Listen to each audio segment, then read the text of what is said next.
নমস্কার দর্শক বন্ধুরা, আজকে আপনাদেরকে জানাই আমাদের এই চ্যানেলে অনেক অনেক সুস্বাগতম।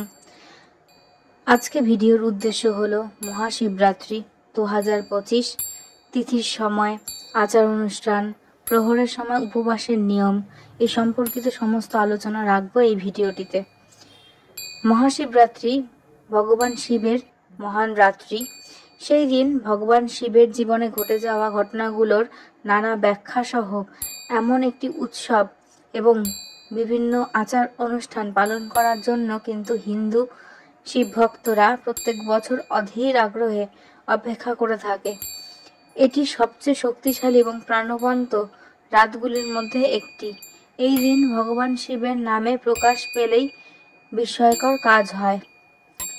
বাতাস ভক্তি, ভালোবাসা, শক্তি এবং অবশ্যই ওং নমঃ শিবায় মন্ত্রে ভরে ওঠে। মানুষ সারাদিন এবং রাত গভীর ধ্যান, প্রার্থনা, ঈশ্বরের কাছে আত্মসমর্পণ করে এই দিনটি কাটায়। মহাশিবরাত্রির 2025-এর সময়সূচিগুলো আমরা বিস্তারিতভাবে জেনে নিই।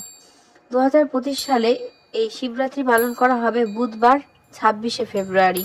দৃক পঞ্চাঙ্গের মতামত অনুসারে মহাশিবরাত্রি পালন করা হবে বুধবার 26শে ফেব্রুয়ারি 2025। নিশিতা কাল পুজোর সময় হলো 27শে ফেব্রুয়ারি ভোর রাত 12:09 থেকে শুরু করে 12:59 পর্যন্ত, মানে 50 মিনিট সময় কিন্তু আপনারা থাকবে।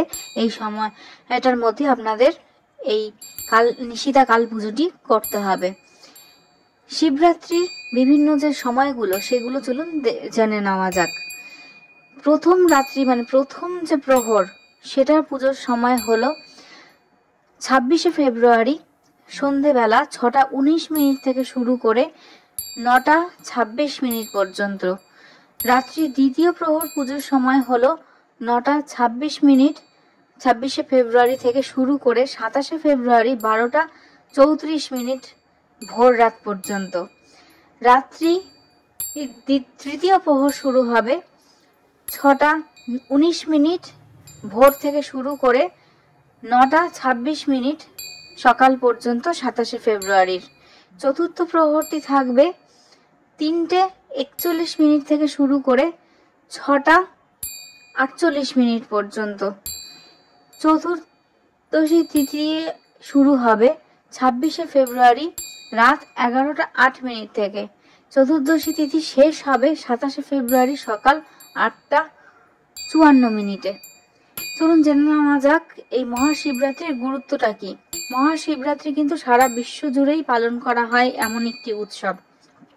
মহাশিবরাত্রি হলো সেই দিন যেই দিন ভগবান শিব এবং মাতা পার্বতীর শতাব্দীর অপেক্ষা তপস্যা এবং সাধনার সমাপ্তি হয় এবং অবশেষে তারা একত্রিত হন।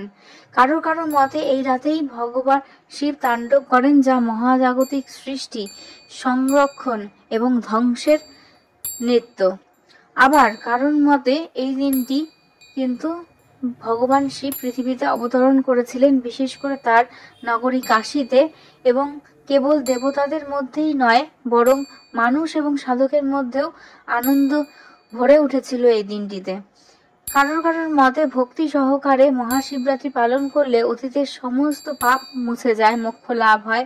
বলা হয় এই রাতে জাগ্রত থাকার ফলে আধ্যাত্মিক উন্নতি হয়। একই দিনে উপবাস করলে শরীর এবং মন বিষমুক্ত হয় এবং একটি গভীর ব্যক্তিগত এবং পবিত্র অভিজ্ঞতার সঞ্চার ঘটে।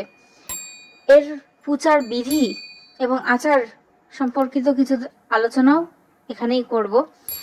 এই দিনে ভক্তরা শিবের আশীর্বাদ প্রার্থনা করেন এবং তার যোগ্য হয়ে ওঠার জন্য কঠোর রীতিনীতি অনুসরণ করেন। যদিও এই রীতিনীতিগুলোর বেশিরভাগই বাড়িতেই করা যেতে পারে, কিছু লোক ভগবান শিবের মন্দিরেও কিন্তু বা পার্শ্ববর্তী কোনো মন্দিরে গিয়েও কিন্তু পুজো আর্চা করে থাকেন। ভক্তরা সূর্যোদয়ের আগে খুব ভোরে ঘুম থেকে উঠে গঙ্গা জল বা সাধারণ জল দিয়ে স্নান আদি সারার পর তারপর ভগবানের মন্দিরে বা নিজের বাড়ির মন্দিরে পরিষ্কার কাপড় জামা পরে সেখানে পুজোতে নিয়োজিত হন। সাধারণত এই দিনে সাদা বা গেরুয়া রঙের পোশাক পরিধান করতে হয়। অনেকে শিব মন্দিরেও যান, শিবলিঙ্গে জল, দুধ, বিল্লপত্র নিবেদন করেন, রুদ্রাভিষেক অনুষ্ঠানও অংশগ্রহণ করা হয়। এছাড়াও এই রুদ্রাভিষেক করবার জন্য কিন্তু পঞ্চামৃত দিয়ে আপনারা পুজো করতে পারেন, যেমন দুধ, দই, ঘি, মধু, চিনির মিশ্রণ। এমন কিছু দলগত জপও রয়েছে যা লোকেরা একসাথে বসে ওম নমঃ শিবায় জপের মাধ্যমে একটি আধ্যাত্মিকতার উপলব্ধি করতে পারেন। অনেক ভক্ত পুরো দিন উপবাস করে, নির্জলা উপবাস পালন করে ভগবান শিবের প্রতি অত্যন্ত ভক্তি এবং ভালোবাসার সাথে এই দিনটি পালন করেন। তা কেবল চতুর্থ প্রহর পরেই ভোরে উপবাস ভাঙেন তারা। তার আগে সারা রাত জেগে থাকেন, মন্ত্র জপ করেন, ভজন করেন, ধ্যান করেন এবং এই রাতে জাগ্রত এবং ভগবান শিবের ভক্তিতে নিমগ্ন থাকার ফলে মানুষের মধ্যে এক ঐশ্বরিক শক্তি এবং আশীর্বাদ সঞ্চারিত হয়। উপবাসের নিয়ম জেনে নিই। শিবরাত্রির উপোস সূর্যোদয়ের পর থেকে শুরু হয়, পরের দিন সকাল পর্যন্ত, মানে চতুর্থ প্রহর শেষ হওয়া পর্যন্ত কিন্তু চলতে থাকে।